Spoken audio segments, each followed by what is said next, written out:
This is my review of My Hero Academia.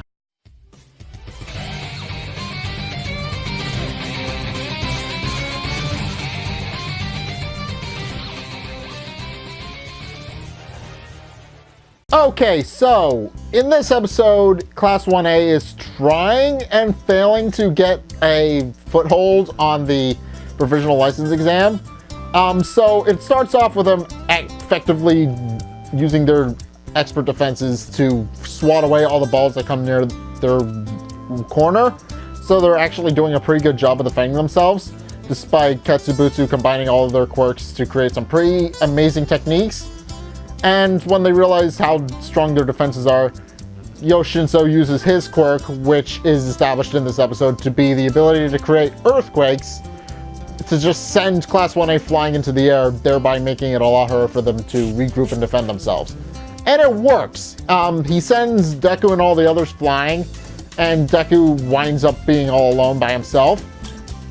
And eventually, as he tries to come up with a plan, he's eventually caught up to and tagged by Camie Utsushima, a girl from Shiketsu High School who is effectively a very skilled acrobatics and stealth person. She's very capable of hiding from other people without them noticing and dancing around their defenses. And sure enough, she's easily able to outmaneuver Deku and pin him to the ground.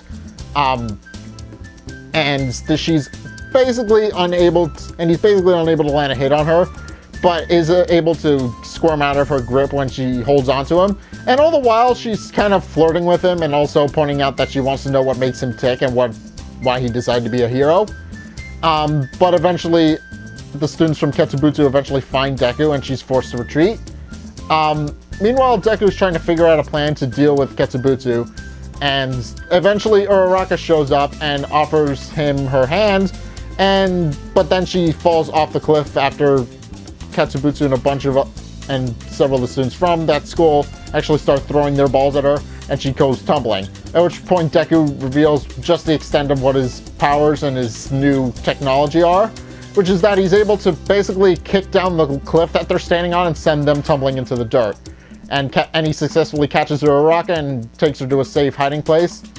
But then it's revealed that Uraraka isn't actually who she says she is. And Deku had quickly figured that out and was able to stop her from tagging him before she actually did, pointing out that he knew how hard she worked with her quirk and how good she was at forming plans, and how this Uraraka had done none of it. At which point it's revealed to be Camie, actually disguised as Uraraka, but without any clothes on because that's how her quirk works apparently. And she then tries to outmaneuver Deku again and corner him, but then the real Uraraka, followed by Sero, actually team up and take Camie down, and she is forced to retreat. At which point Deku fills them in on what exactly happens, and also that they now need to work together, because if that kind of person is wandering around them, they're in a lot more trouble than they might be.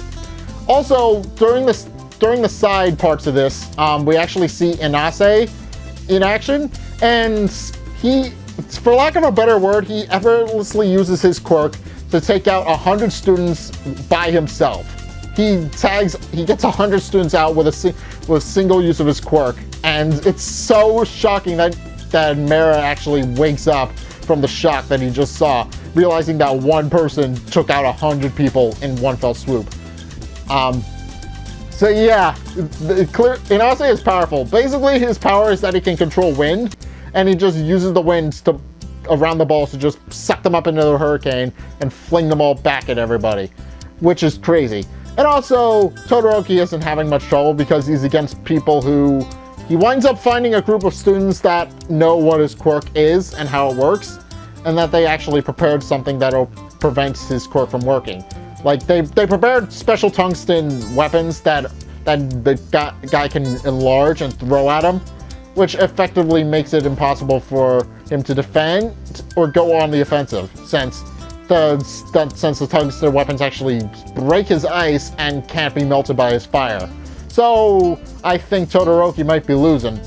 I think he might lose this. Oh, well, maybe. He might pull something out of nowhere and win. But yeah, it's weird that Camie has a quirk that enables her to duplicate other people. I'm interested to see how that works. But yeah, Inase is also one of the more powerful students out there, since he's definitely was able to just... The fact that he effortlessly defeated 100 people with a single wave of his wrist made him very dangerous indeed. And I have no idea how that's going to play into the rest of the story, but yeah. Just a note that Shiketsu High School is full of some pretty crazy powerful people. So yeah, if we do see them again, I wouldn't be surprised if they get into some crazy shenanigans and just win every fight after they get their provisional license. But yeah, that's my review of My Hero Academia. What did you guys think? Let's get a discussion going in the comment section down below, or over on my Discord server, link in the description. Anyway, thank you guys so much for watching. If you enjoyed, be sure to like, comment, and subscribe.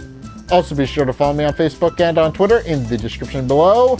And also, check out my Patreon in the description below as well. It's only a couple bucks a month. It really helps me out, and you guys get access to a bunch of cool quirks that are my way of saying thanks. So be sure to check those out in the description below as well. But anyway, thank you guys so much for watching, and until next time, I will see you guys in the next video. Peace!